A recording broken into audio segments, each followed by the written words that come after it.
Hello everyone. In the sequence of online classes, today I am going to discuss with you a topic of paper first, that is derivation of the term manas, its sthan, place, guna, qualities and karma, that is functions. जैसा आप लोग जानते हैं कि बृहत्त्रयी में यत्र तत्र सर्वत्र मानस रोग एवं मनोविज्ञान का वर्णन आया है। आज के भौतिकवादी युग में कोई भी व्यक्ति मानस रोगों से नहीं बच सकता। मनोविज्ञान, साइकोलॉजी, जहाँ मन संबंधी जानकारी देने वाला शास्त्र है, वहीं मानस रोग, साइकेट्री, मानस रोगों का विवेचन करने वाला शास्त्र है। जहाँ प्रथम शास्त्र प्रकृति पूरक है, वहीं दूसरा शास्त्र विकृति पूरक है। आयुर्वेद में शरीर, इंद्रिय, सत्व, आत्मा के संयोग को आयु कहा गया है, जैसा आप लोग जानते हैं। सूत्रस्थान के प्रथम अध्याय में इसका वर्णन आचार्य चरक ने किया है। शरीर इंद्रिय सत्वात्मा संयोग उधारी जीवितम नित्यगश्चानुबंध से प्रायुरायु उच्यते। ये प्रश्न उठता है कि आखिर ये मानस रोग कौन कौन से ऐसे हैं मानस रोग? सदैव मन में उत्कंठा बनी रहती है। आयुर्वेदिक संहिताओं में उन्माद, अपस्मार एवं तत्वाभिनिवेश का ही विस्तृत वर्णन मिलता है और प्रायः सभी इन्हें मानस रोग समझ लेते हैं, किंतु वास्तव में ये मानस रोग नहीं बल्कि मनोदैहिक व्याधियां, दैट साइकोसोमैटिक डिजॉर्डर्स, जिनमें मानसिक लक्षणों उपरांत शारीरिक लक्षण उत्पन्न होते हैं। जैसा कि आप लोग जानते हैं कि व्याधि के आश्रय शरीर और मन दोनों ही है। शरीरम सत्व संगम शरीर सत्व संगम च व्याधि नाम आश्रयो मतः। शरीर और मन दोनों रोगों के आश्रय स्थान, और यही दोनों सुख का भी आश्रय स्थान। सुख का भी आश्रय स्थान मन और शरीर है, जिस पर चक्रपाणी ने टीका किया, कहा यत कुष्ठादय शारीरा एव कामादयस्तु मानसा उन्मादादयश्च द्वयाश्रय। अर्थात कुष्ठ आदि, कुष्ठ, प्रमेह, ज्वर, अतिसार इत्यादि जितनी व्याधियां हैं, ये शारीरिक व्याधियां हैं, और काम, क्रोध, लोभ, मोह इत्यादि जितने मानसिक भाव हैं, ये मानसिक व्याधियां हैं। और उभयात्मक मनोदैहिक जो व्याधियां हैं वो उभयात्मक, उन्माद, अपस्मार, संन्यास, मूर्छा इत्यादि। आचार्य डलहन ने भी इस पर एक टीका करी, लिखा तत्र मनोधिष्ठान क्रोधादय सदी शरीराधिष्ठान ज्वरादय उभयाधिष्ठान अपस्मारादय। मनोधिष्ठान क्रोधादय, शरीराधिष्ठान ज्वरादय और उभयाधिष्ठान अपस्मारादय। अर्थात क्रोध, कामादि मानसिक व्याधियां, ज्वर, कुष्ठ, प्रमेह इत्यादि शारीरिक व्याधियां एवं अपस्मार, उन्माद इत्यादि उभयात्मक व्याधियां हैं। सुश्रुत संगीत सूत्र स्थान फर्स्ट 26 श्लोक, इस पर डलन का टीका। आचार्य चरक ने भी कहा है, रज और तम मानस दोष है और इनके रोग काम, क्रोध, लोभ, मोह, ईर्ष्या, मान, मद, शोक, चिंता, चित्तोद्वेग, भय, हर्ष इत्यादि। आप ईमान स्थान के 6 चैप्टर का 5th श्लोक देख सकते हैं। रजस्तमश्च मानसो दोषो तयोर विकारा काम, क्रोध, लोभ, मोह, ईर्ष्या,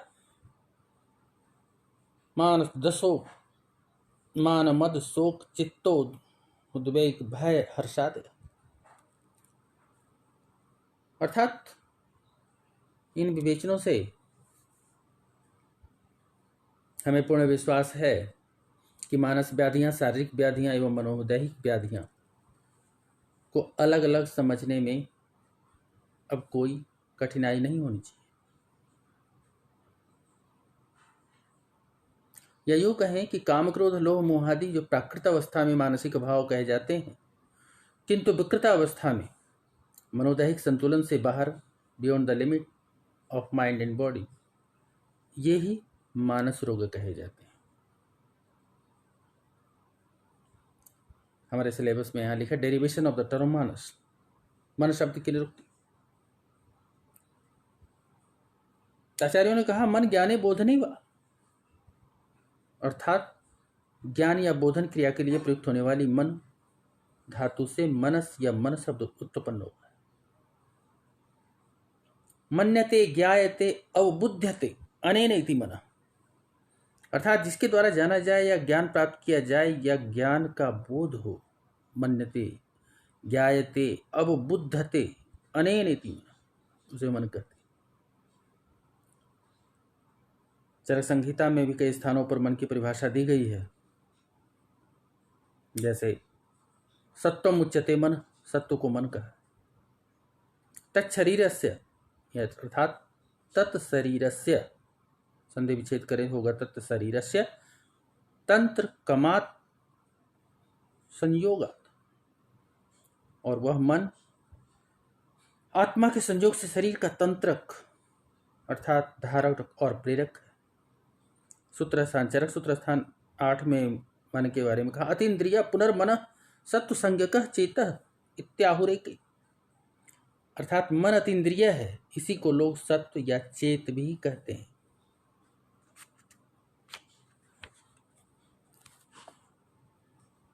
अतिक्रांतम इंद्रियम अति इंद्रियम, अर्थात जो चक्षु आदि बाह्य ज्ञानों के आधार कारणभूत इंद्रियों से परे हो, जो चक्षु आदि इंद्रियों से सूक्ष्मतर हो, जो चक्षु आदि इंद्रियों से अतिरिक्त हो, उसे मन कहते हैं।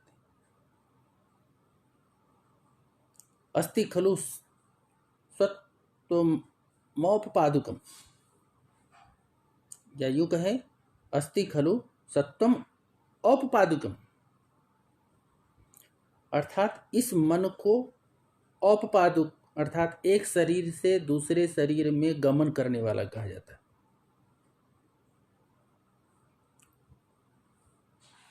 अब मन का स्थान,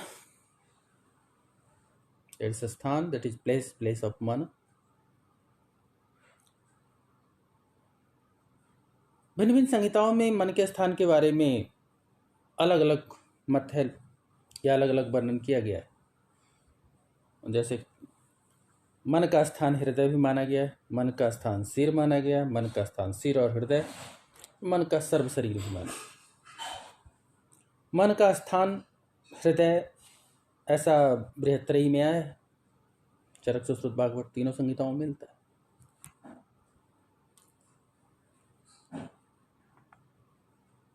जैसे आचार्य चरक ने सूत्र 30 में कहा कि सडंग शरीर से युक्त शरीर, सडंग से युक्त शरीर, विज्ञान, इंद्रिय, इंद्रियों के 5 विषय, सगुण आत्मा, मन और मन के विषय, ये सब हृदय में आश्रित होते हैं, अर्थात मन का स्थान हृदय।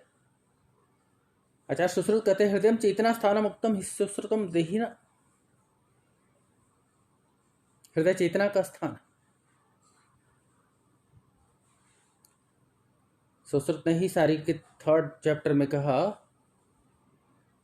हृदयमिति कृतवीर्यो बुद्धेर मनसश्च स्थानत्वात्, कृतवीर्य ऋषि के अनुसार शरीर में हृदय की उत्पत्ति प्रथम होती, क्योंकि वह बुद्धि और मन का स्थान।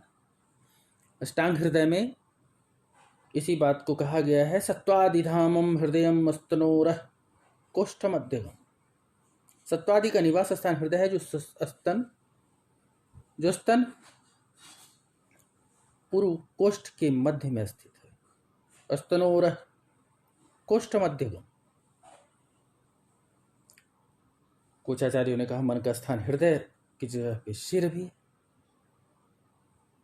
चरक खुद कहते हैं 17 चैप्टर में आचार्य चरक प्राणा प्राणाभृताम यत्रासिताम सर्वेन्द्रियाणि च यद उत्तमांगम अंगानाम शिरस्तद अभिधीयते, जिस अवयव में प्राणियों के का प्राण और संपूर्ण इंद्रिया, एकादश इंद्रिया रहती हों, और जो अंगों में उत्तम है वह सिर है।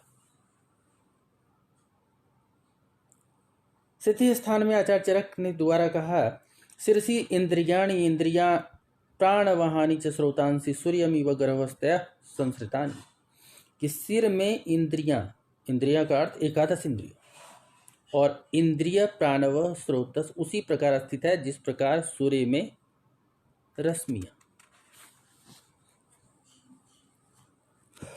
भेल संहिता में कहा गया कि मन का स्थान सिर और हृदय। भेल संहिता में मन का स्थान सिर और तालू के मध्य एवं चित्त का स्थान हृदय विद्यमान है। सिरवस्तालवंतर्गतम सर्वे इंद्रिय परम मन। आचार्य भेल ने सिर और तालू के मध्य में मन का स्थान बताया। चित्तम हृदय में स्थितम,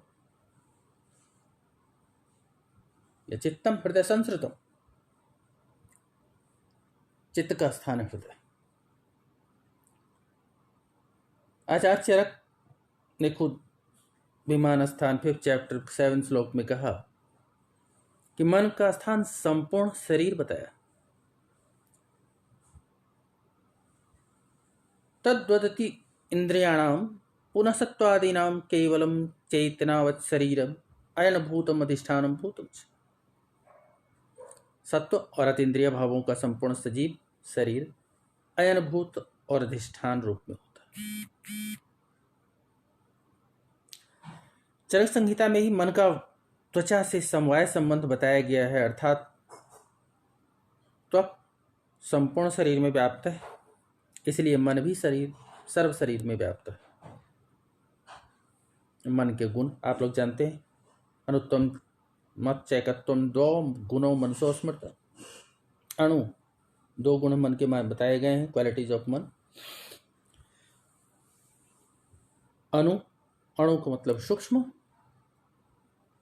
एकत्वम एक, मन सूक्ष्म एवं एक है, अर्थात एक मन अपने तीव्र इंद्रिय गति गुण के कारण अनेक प्रतीत होता है। मन के कर्म, फंक्शन ऑफ मन।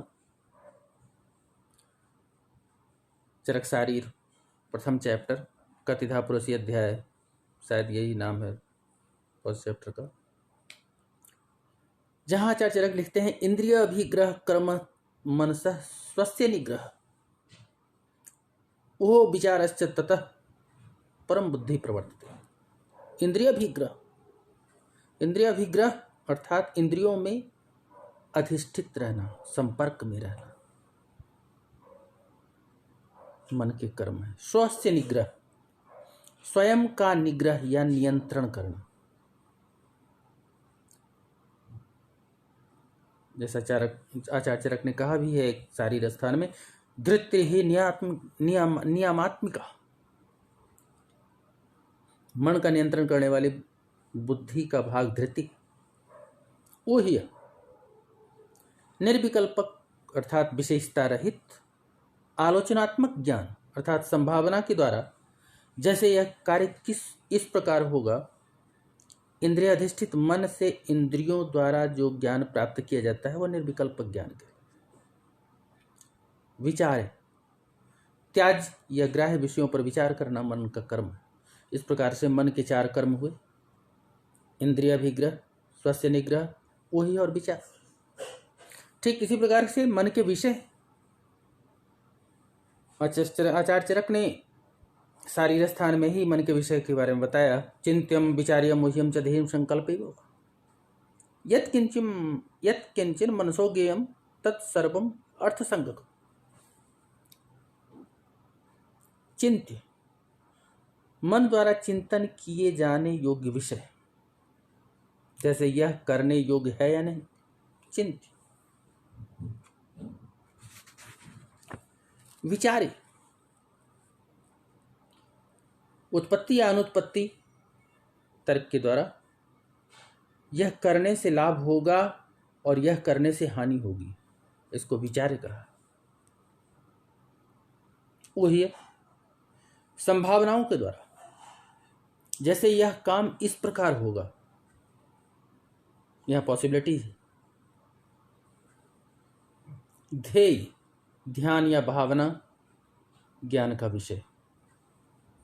संकल्प, यह गुणयुक्त है या दोषयुक्त, इसका निर्णय करना।